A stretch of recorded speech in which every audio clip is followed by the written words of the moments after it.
चुपके से चोरी चोरी होने इंतजार में।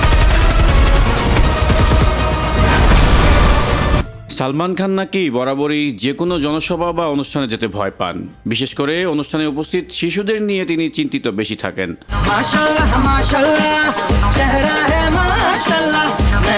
সম্প্রতি আরো জটিল হয় পরিস্থিতি, তাই গত কয়েকদিনে জোরদার করা হয়েছে সালমান খানের নিরাপত্তা।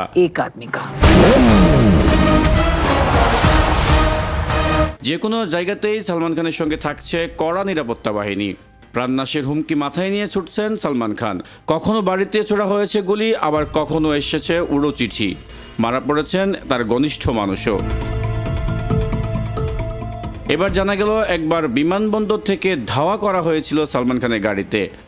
ভারতীয় সংবাদ মাধ্যমের এক প্রতিবেদনে বলা হয়েছে, যে কোনো অনুষ্ঠানে সালমান হাজির হলেই মুহূর্তে মানুষের ঢল নামে।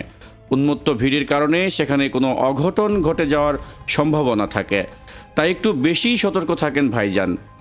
2014 সালে সালমানের ছবি কিক মুক্তি পেয়েছিল।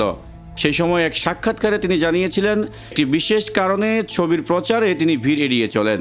বিশেষ করে শপিং মলের মতো জায়গা প্রচারের জন্য এড়িয়ে যান তিনি। এখানে মানুষ কেনাকাটা করতে আসে, স্বাভাবিকভাবেই ভিড় বেশি থাকে। তার উপর তাকে দেখলে মানুষ ছুটে আসে, সেই ভিড়ে বিপত্তি হওয়ার সম্ভাবনাও বেশি থাকে। একে আজাদ, নিউজ 21 এন্টারটেইনমেন্ট ডেস্ক।